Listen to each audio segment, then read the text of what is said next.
Rhône-Nord, donc c'est les crus septentrionaux.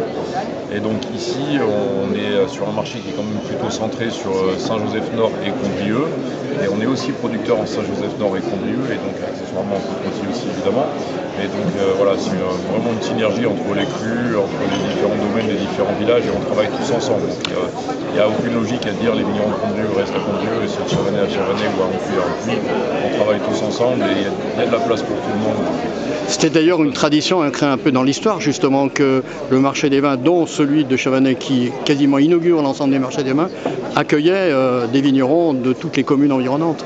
Ah oui, tout à fait. Je ne connais pas historiquement depuis quand il y a des vignerons des autres communes, mais le marché a 100 ans et nous, le domaine, ça doit faire 35 ou 40 ans qu'on le fait, donc clairement, c'est pas quelque chose de nouveau. Alors vous avez la chance d'exploiter à la fois un petit peu de parcelles pas loin des coteaux du Lyonnais, mais aussi beaucoup ici en Condrieu, en Côte-Rôtie, en Saint-Joseph. Qu'est-ce qui fait la différence entre un Saint-Joseph rouge qui a un cépage Syrah et un Côte-Rôtie qui a aussi un cépage Syrah? Alors c'est deux crus qui sont différents, qui ont chacun leur identité. S'il fallait vraiment sortir un élément entre les deux crus qui les différencie, c'est quand même avant tout le sol, parce que Côte-Rôtie c'est des schistes et des micachistes, et Saint-Joseph c'est du granit. Donc ça donne des profils de Syrah différents. Après on peut parler aussi de la possibilité de mettre du vionnier dans la Côte-Rôtie qu'on n'a pas dans le Saint-Joseph, et donc qui amène aussi une typicité aromatique, surtout sur la jeunesse, qui singularise un petit peu le nez et le bouquet des Côte-Rôties.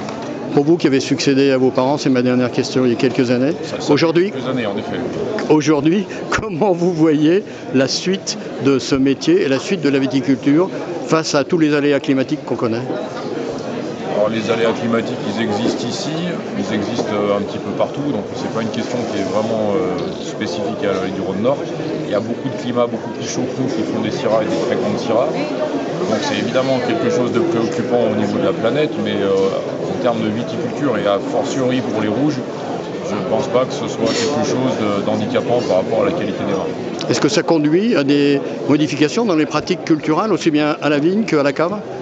Nécessairement, mais après nous on est sur un vignoble de viticulteurs, c'est pas des vignobles de marque où le vin doit être le même chaque année, donc on a dans tous les cas des effets millésimes importants et notés. Et donc chaque année on s'adapte, donc on a des millésimes chauds et des millésimes froids. C'est vrai que depuis 10 ans on a plus de millésimes chauds que de millésimes froids, mais le travail d'un vigneron c'est de s'adapter chaque année, donc évidemment on s'adapte sur les effeuillages, sur les dates de récolte, sur les macérations, sur plein de choses, mais c'est pas quelque chose de nouveau. On a eu des millésimes chauds en 2003 et même plus tôt encore au siècle dernier. Simplement, c'est la fréquence de millésimes chauds qui change. C'est pas le fait qu'on ramasse des syrahs mûrs, on sait vinifier des syrahs mûrs.